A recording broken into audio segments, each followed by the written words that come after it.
মিয়ানমারের রাখাইন রাজ্যে সরকারি বাহিনী, আরাকান আর্মি ও অন্যান্য সশস্ত্র গোষ্ঠীর মধ্যে ত্রিমুখী সংঘর্ষের জেরে প্রতিদিনই গোলাগুলি ও বিস্ফোরণের শব্দ শোনা যাচ্ছে বাংলাদেশ সীমান্তে। সাম্প্রতিক দুটি ঘটনায় সীমান্ত পরিস্থিতির ভয়াবহতা আরও স্পষ্ট হয়েছে। গত সোমবার হোয়াইকং লম্বাবিল সীমান্ত এলাকায় মাইন বিস্ফোরণে মোহাম্মদ হারিফ নামে এক যুবকের পা বিচ্ছিন্ন হয়ে যায়। বর্তমানে তিনি চট্টগ্রাম মেডিকেল কলেজ হাসপাতালে চিকিৎসাধীন। এর আগের দিন গত রবিবার সকালে মিয়ানমার থেকে ছোড়া গুলিতে মাথায় গুলিবিদ্ধ হয় স্কুল ছাত্রী হুজাইফা সুলতানা আফনান। প্রথমে চট্টগ্রাম মেডিকেল কলেজ হাসপাতালের আইসিইউতে ভর্তি করা হলেও অবস্থার অবনতি হওয়ায় তাকে ঢাকায় ন্যাশনাল ইনস্টিটিউট অব নিউরোসায়েন্সে স্থানান্তর করা হয়েছে।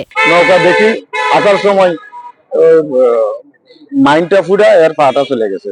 আমার মেয়ের মাথার কুড়ি নাকি কোন ফিরিসে নাকি লাগছে। এখন বর্তমানে 7% আমার মেয়ের হুঁশ আছে, জ্ঞান আছে। 15% হলে নাকি আমার মেয়ের অপারেশন হবে।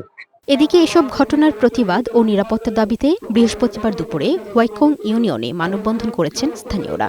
সীমান্তে পুঁতে রাখা স্থল মাইন অপসারণ, জেলেদের নিরাপদে মাছ শিকারের ব্যবস্থা এবং ক্ষতিগ্রস্তদের সঠিক চিকিৎসা ও নিরপেক্ষ বিচারের দাবি তাদের।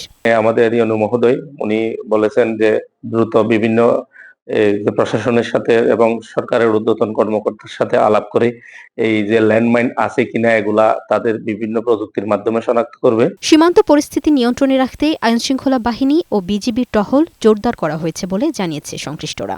ছিল তাদেরকে আমরা সেখান থেকে হটিয়ে দিয়েছি এবং রোহিঙ্গারা যদি ওখানে না যায় আমরা মনে করি যে আর এরকম কোনো সমস্যা হবে না। আমরা সেই চেষ্টাই করছি যেন কোনো রোহিঙ্গা ওখানে আর বসবাস না করতে পারে। দ্রুত কার্যকর ও স্থায়ী নিরাপত্তা ব্যবস্থা না নিলে সীমান্ত এলাকার মানুষ আরও বড় ঝুঁকিতে পড়তে পারে বলে আশঙ্কা স্থানীয়দের। লামিয়া আক্তার, বৈশাখী সংবাদ।